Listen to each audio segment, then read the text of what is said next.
जय श्री राम, जय महाकाल। सपने के अंदर अगर कोई मंत्र मिले, जैसे कि कोई देवता आपको मंत्र दे करके गए हैं, मंत्र बता करके गए हैं, मंत्र सिखा करके गए हैं कि कैसे आपको मंत्र पढ़ना है, कैसे नहीं पढ़ना, तो क्या आपको वह मंत्र जाप करना चाहिए? क्या उस मंत्र की साधना करनी चाहिए जितने दिन की वह देवी देवता बता करके गए हैं? तो आज इसी विषय में मैं आपको बताने की कोशिश करूंगा। इस वीडियो को ध्यानपूर्वक सुने एवं देखें। क्या होता है, जब भी हम किसी भी भगवान की सेवा कर रहे होते हैं, पूजा कर रहे होते हैं, या फिर उनके व्रत उठा रखे होते हैं, या फिर किसी भी तरीके की कोई साधना कर रहे होते हैं, तो क्या होता है, हमारी होती है परीक्षाएं। परीक्षा कैसी? जिस देवता का, जिस माता का हम मंत्र जाप कर रहे हैं, जिनकी सेवा कर रहे हैं, जिनको हम याद कर रहे हैं बहुत ज़्यादा कि इस भगवान की हम पे कृपा प्राप्ति हो, हमें उनके दर्शन हो और दर्शन हो करके हम उनसे बात कर सके, उनकी प्रॉपर तरीके से एक सिद्धि मिल सके हमारे को, ताकि हम उस सिद्धि से बात कर सकते, कुछ सीख सकते हैं, कुछ जान सकते हैं। तो अक्सर ऐसा होता है, जब भी हम कोई मंत्र जाप कर रहे होते हैं ना, तो हमारी परीक्षाएं होती है। अब परीक्षा किस किस प्रकार से होती है? जिस भी देवी देवता की पूजा अर्चना कर रहे होते हैं ना, उस देवता के जरिए हमें परखा जाता है, हमें जांचा जाता है, हमें देखा जाता है कि ये व्यक्ति उस लायक भी है जो हम इसे देने वाले हैं। सोचने वाली बात है। क्या होता है, जब भी आप कोई बहुत कठिन साधना कर रहे होते हैं ना, तो उस दौरान आपको क्या होता है, आपको लालच दिया जाता है। जैसे कि कहीं से आपको पैसे मिल जाना बहुत ज़्यादा, और उस पैसे को आप दुरुपयोग करना। साधना काल के अंदर ही ऐसी चीज़ें आपके साथ घटित होती है कि आप बिल्कुल अपनी भक्ति छोड़ करके और गलत रास्ता चुने। आपकी परीक्षाएं कौन लेता है? आपकी परीक्षाएं, जैसे कि जो भी देवता, जो भी माता की आप पूजा करते हैं ना, उनके गण लेते हैं, उनके दूत लेते हैं, उनकी शक्तियां लेती है, आपको आजमाती है उस लोक से आके परलोक से आकर के। किस प्रकार से? जैसे कि अगर कोई लेडी भगवान को याद कर रही है, तो उनके पास कोई सुंदर सा लड़का आएगा। अगर कोई लड़का साधना कर रहा है, तो उनके पास सुंदर सी स्त्री आएगी या फिर कोई लड़की आएगी, उनका तपोबल भंग करने के लिए। अक्सर ऐसा देखा गया है कि हम अपने देवता की आराधना छोड़ करके और हम फिर उस चीज़ में लग जाते हैं।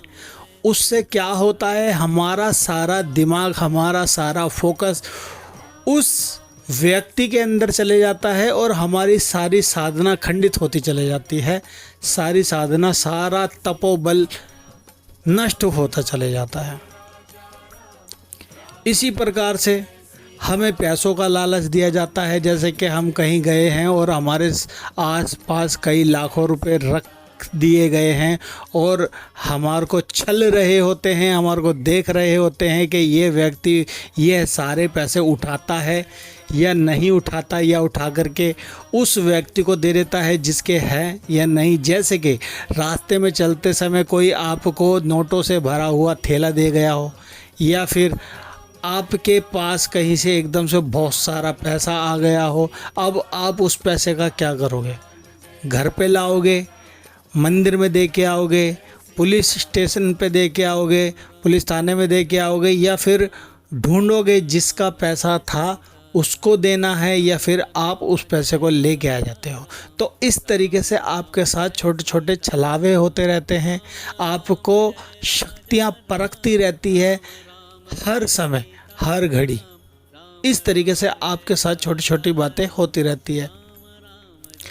अब जो मेन चीज़ है मंत्र देने की, जैसे कि सपने के अंदर जब भी आप कोई साधना कर रहे होते हो, मंत्र जाप कर रहे होते हो, कोई भी सेवा कर रहे होते हो ना, उस समय एक मंत्र आपको सपने के अंदर किसी देवी के जरिए, किसी देवता के जरिए प्राप्त होता है और वह ये बोलते हैं, सपने में प्रॉपर तरीके से आपको देखने को मिलता है, समझा करके जाते हैं वह देवी देवता कि आप इस मंत्र को जाप करें और इस मंत्र से आपको लाभ होगा। अब क्या वह मंत्र आपको करना चाहिए या नहीं करना चाहिए? वह क्या होता है, जब जैसे कि समझाने के उद्देश्य से बता रहा हूँ, जैसे कि आप हनुमान जी की पूजा कर रहे हैं, हनुमान जी की पूजा करते करते आपको बहुत समय हो गया है और आपको हनुमान जी मिलने ही वाले हैं। मिलने से पहले कोई देवी देवता सपने में आकर के अपना मंत्र दे करके चले जाएगा आपको कि आप इस मंत्र को जाप करें, इस मंत्र के जाप करने से आपको ये शक्ति मिल जाएगी, ये सिद्धि मिल जाएगी, इसकी कृपा हो जाएगी। और आप क्या करते हैं, जो पूजा हनुमान जी के लिए कर रहे थे वो पूजा अर्चना मंत्र जाप अनुष्ठान छोड़ करके उस देवी देवता का दिया हुआ मंत्र जाप करने लग जाते हैं। ये होती है आपकी परीक्षा। क्या होता है, जैसे ही आप वो मंत्र जाप करते हैं ना, आपका सारा सिस्टम खराब हो जाता है। जो हनुमान जी के प्रति आपका प्रेम चल रहा था ना, वो सारा प्रेम नष्ट हो जाता है, ख़त्म हो जाता है। इस प्रकार से आपके साथ छलावे होते हैं। आपको क्या करना चाहिए, जब तक आपकी वह साधना, आपकी वह पूजा, आपकी वह आराधना कंप्लीट ना हो भगवान के प्रति, जिसकी भी आप पूजा कर रहे हैं, तब तक किसी का भी दिया हुआ मंत्र आपको जाप नहीं करना है, चाहे वह कितनी बड़ी से बड़ी शक्ति क्यों ना हो। क्या होता है, वो भी देखते हैं कि ये बंदा, ये व्यक्ति डगमगाता है या नहीं डगमगाता। हम इसको लालच देने की कोशिश करते हैं, क्या ये लालच में पड़ता है या नहीं पड़ता।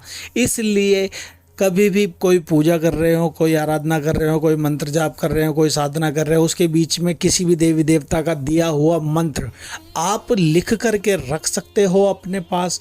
तब तक नहीं जपना जब तक जिसकी पूजा कर रहे हो, जिसकी सेवा कर रहे हो, वो खुश ना हो जाए तब तक। क्योंकि जो मंत्र आपको सपने के अंदर मिला है ना, वह उस देवता की पूजा करने से मिला है जिस देवता की आप पूजा कर रहे हैं, ना कि जो सपने के अंदर आपको दे के गया है उसकी पूजा कर रहे हैं। ठीक है, आप क्या करना है, जिस मंत्र को जाप कर रहे थे उस ही मंत्र को आपको कंटिन्यू जाप करना है। ठीक है, इस प्रकार से आपको एक ही मंत्र जाप करना है। उस मंत्र की वजह से ही दूसरा मंत्र आपको सपने के अंदर मिला था, तो ये गलती कभी ना करना। ठीक है, मेरा बताने का उद्देश्य आपको यही था। अक्सर कई भाई बहनों को क्या होता है, सपने के अंदर कोई भी मंत्र मिल जाता है, कोई भी शक्ति का अनुभव करवाने के लिए कोई शक्ति आकर के बता जाती है कि ये मंत्र जाप करो, इस मंत्र जाप करने से और आपको बहुत शक्ति प्राप्त हो जाएगी, मगर ऐसा नहीं होता। ठीक है, जब तक आप जो मंत्र कर रहे हैं उसको कंप्लीट नहीं करोगे तब तक वो दूसरी शक्ति कार्य नहीं करेगी। तो इसलिए छलावे में ना आए, अपनी साधना अपनी पूजा कंप्लीट करें। तो आज के लिए इतना ही। आने वाली वीडियो में मैं आपको और कुछ बताने की कोशिश करूँगा। अगर कोई भाई हमारे चैनल पर नए हैं तो प्लीज़ चैनल को सब्सक्राइब करना, लाइक करना एवं शेयर करना, बेल आइकन को अवश्य दबाना ताकि आने वाली वीडियो आपके पास नोटिफिकेशन आ जाए। तो आज के लिए इतना ही। जय श्री राम, जय महाकाल। आप सभी का दिन मंगलमय हो।